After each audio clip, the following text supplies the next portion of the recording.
All right, so we had One Night With Ashwyn. The idea actually came up. I think it was the first time I hosted the numbers.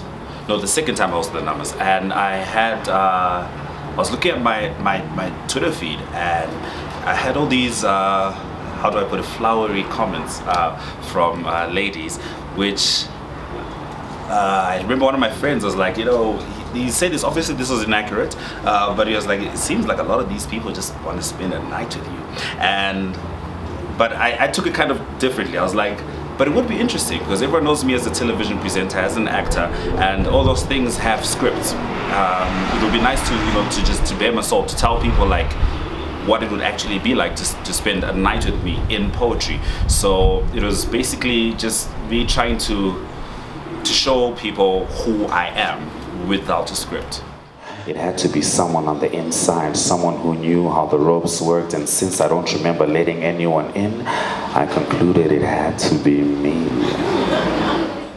I had Lexi on the show. She's an up-and-coming poet, a very, very good writer.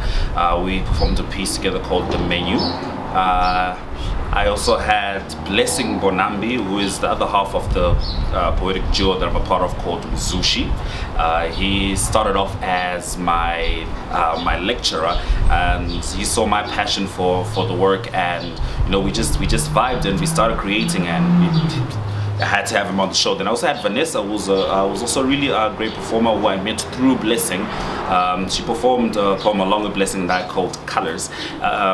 We also had Harry Msimuko, H-Man Menace, because he literally is a menace with words. This man had, when I first saw him at the spoken word top score show, he had punchlines which are indescribable. I couldn't describe it. It was the first time I gave someone a standing ovation before they finished performing. That's how much I enjoyed this man's work. Then I also had to work with Slickartie, who came through with Daena. Slick, he's one of my fellow Zimbabwean brothers, and if I'm to give you One Night With Ashwyn, I can't leave out that local flavor. When you're twisting and turning and crying when you sleep, and you can't hear your own thoughts because it's the middle of the night and all you want to do is scream.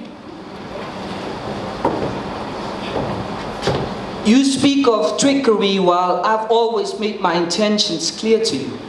I'm not like these other boys, my dear. Each and every word I've said has been true. I do want to be by your side and hold your hand and show you off to the whole land as my better half, the one who completes me like none other can. Can't you feel it?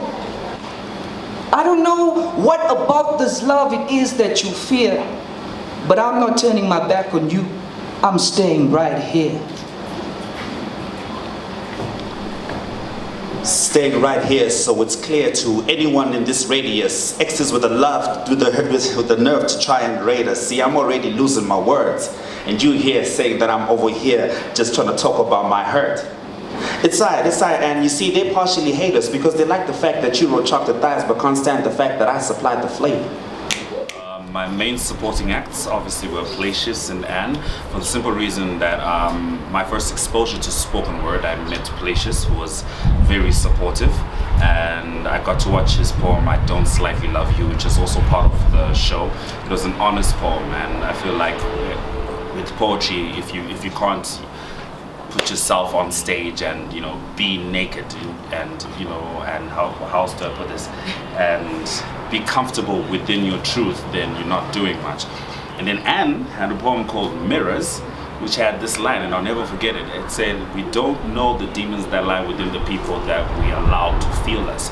And that brought like a whole new concept of like, we've become so comfortable with people being in our space. Not that we should, shy away from meeting new people, but people have become entitled to our space, entitled to our being, and seeing her value herself that much certainly to me felt like something that was essential to the show.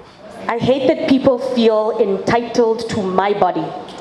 Say hi, don't touch me. Wanna buy me a drink, don't touch me. Wanna compliment my nails, don't touch me. My body is a temple that is worshipped by me, so stay off the aisle, please. Hi, I'm MissAnne. I'm one of the main supporting acts for One Night With Ashwyn. Basically, working with Ashwyn was such an interesting experience because I could see that he has this power to control people and sort of get them to create what he sees in his mind, and he's able to sort of, he's like a puppet master, and he's able to get people to do things the way he envisions them, and what is in his mind is so interesting and so beautiful, and it was really nice to be able to be sort of led by him, and I really enjoyed that. That I don't slightly love you, and I have to be honest, I don't think I like you. So let me just cut it short and say, I want you to be in my every hour, minute, and second of my every day, because I don't slightly love you. I think loving you is all my heart was meant to do. Hi, my name is Playshis the poet. When Ashwyn told me about his idea of having this show, I was actually excited because I've been looking forward to seeing him do this. So when he told me that he wanted me to be a part of it, it was something that I was looking forward to, and to be able to work with him, because I actually like his poetry a lot. I'm like always interested in what he's going to bring, because he writes like I write, on a similar level. We like to play with punchlines and wordplay, so I really like enjoying watching him. And it was an experience to actually write this piece, the three of us together, the back and forth, the whole conversation, and putting the whole piece together, and I really enjoyed performing it. And I think one of the best parts for me was actually sitting and watching him do his solo pieces, because it's always good when you see someone step out of a box and step onto a new plane and just own it.